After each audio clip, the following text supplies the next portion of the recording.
Welcome to all.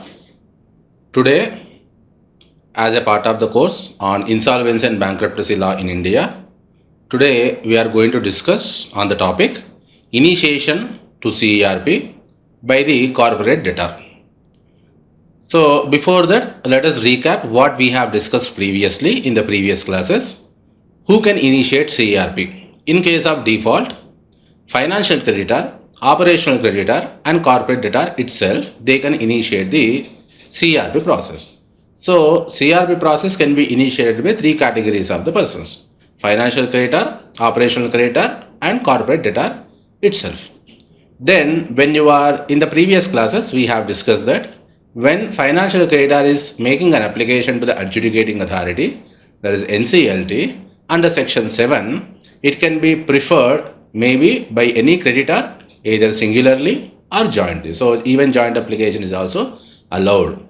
Then the form that is prescribed for making an application by the financial creditor is form number 1. In the previous lessons already we have seen how the form number 1 will be and what are all the various particulars to be filled in form number 1.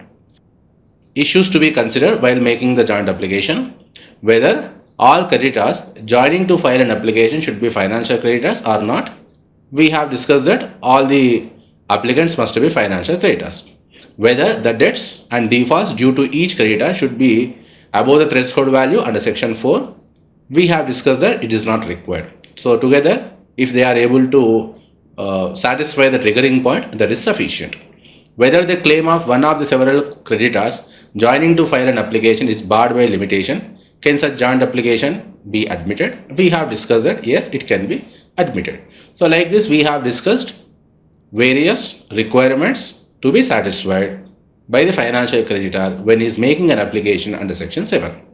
Then in the subsequent lessons, we have discussed application by the operational creditor, where in form number 3, operational creditor can file an application, can give the notice, it's not application, can give the notice demanding payment under IBC, and form number 4, form of notice with which invoice demanding payment is to be attached. Okay, so in the previous classes we have discussed how operational creditor can make an application before the NCLT, and before making an application he is supposed to give the notice to the corporate debtor.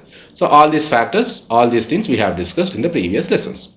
Now today we are going to discuss about the third category, that is corporate debtor. Who can be corporate applicant of the corporate debtor? So as per section 5, subsection 5, corporate applicant means who is considered to be corporate applicant. Corporate applicant means a corporate debtor, that is a company, corporate debtor, or a member or partner of the corporate debtor who is authorized to make an application. So if any member or partner of the corporate debtor who is authorized, so member will come in case of company, partner will come in case of LLP, because here corporate applicant includes company as well as LLP. So a member or partner of the corporate debtor who is authorized to make an application for the corporate insolvency resolution process under the constitutional document. Okay, then an individual who is in charge of the management of the operations and resources of the corporate debtor. So whoever is the in charge of the management of the company or management of the LLP, he can make an application. He can be corporate applicant.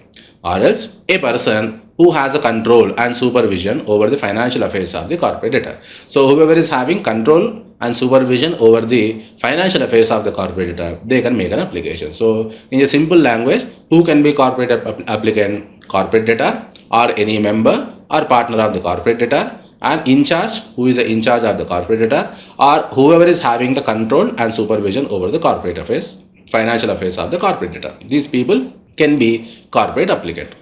Now, what is corporate debtor? As per the definition under section 3, subsection 8 of the IBC, corporate debtor is a corporate person who owes a debt to any person. Then what is corporate person? So corporate person means a company or limited liability or other person incorporated with limited liability, which shall not include any financial service provider. So if you observe the definition of corporate person includes a company, LLP or other person incorporated with limited liability. Okay, these three categories are included within the definition of corporate person. but it shall not include financial service provider. So this definition already we have discussed in the previous lessons when we were discussing the definitions part. Financial service provider. Who is financial service provider? Financial service provider means a person engaged in the business of providing financial services. So he is supposed to engage in the business of providing financial services and who is having registration which is granted by financial sector regulator. Then what is financial services? Financial services includes all these activities. Okay, so accepting the deposits, safeguarding and administering the assets consisting of financial products, okay, effecting the contract of insurance, offering, managing or agreeing to manage assets consisting of financial products which belongs to other person, okay, and rendering or agreeing for consideration to render advice on or soliciting for the purpose of buying, selling, subscribing to financial product. So like this, whoever is rendering some services for the consideration, okay, and establishing or operating an investment scheme, maintaining or transferring record of ownership of a financial product, underwriting the issuance or subscription of the financial product, or selling, providing or issuing stored value or payment instruments or providing payment gateway services. Okay, so these are all the various categories of services included within the definition of financial services. So this definition we have discussed in detail when we are discussing about the definitions part. Okay, then who is considered a financial sector regulator? So financial sector regulator includes RBA, SEBI, IRDA, PFRA or other authority. So these are all the various categories of financial sector regulator. Now who can initiate? So how to initiate the CIRP process? So initiation of CIRP process by the corporate applicant. So where a corporate debtor has committed a default, a corporate applicant thereof may file an application for the initiation of CIRP process. So corporate debtor, he himself can file an application for initiation of CIRP process. Okay, the application under subsection 1 shall be filed in such form containing such particulars as may be prescribed. Okay, so the application shall be made in form number 6. Okay, so form number 6 is prescribed for this purpose. Now let us look at the form number 6. What is there? So this is the form number 6, that is application by corporate applicant to initiate corporate insolvency resolution process. So here we are addressing to National Company Law Tribunal. So wherever the jurisdiction you are supposed to address. Then from address, then particulars, part 1, name, address, email address, identification number and address for communication of the corporate applicant, name, address, email address, identification number, address of the register office of the corporate debtor, and address of all promoters, directors, etc., and date of incorporation of corporate debtor, nominal share capital, name, address of the authority, name, address and authority of person submitting the application, name and address of the person resident in India. So these are all the basic documents. Okay, so here I am going to give the name, address and basic details about the major people, okay, important people, that is a company and who is authorized. All these things we are going to give here. Okay, then particulars of the proposed interim resolution professional. So as already we have discussed, in case of financial creditor and in case of corporate debtor, when they are making an application for CIRP process, they are supposed to give the name of the interim resolution professional. So here in part 2 they are going to give the name and address, email ID of the interim resolution professional. Part 3, particulars of financial operational debt, that is creditor wise as applicable. So here in part 3 we are going to give the details of financial creditors and operational creditors, that is names, address, total debt, date when the financial or operational debtor is incurred, particulars of the security held, details of retention of the title arrangement, record of the default, okay, and list of documents, other documents you are supposed to attach. Okay, then subsequently you are supposed to give the affidavit stating that above information is true to the best of our knowledge, and you are going to do the signature. Okay, so you are supposed to annex. Okay, so these are all the basic details to be there. Okay, annexure 1, annexure 2, annexure 3, annexure 4. Okay, so like that totally 10 annexures are there along with the schedule. Okay, this is how you are supposed to make an application. Okay, and please remember, when the financial creditor is making an application, okay, he is supposed to pay 25,000 rupees.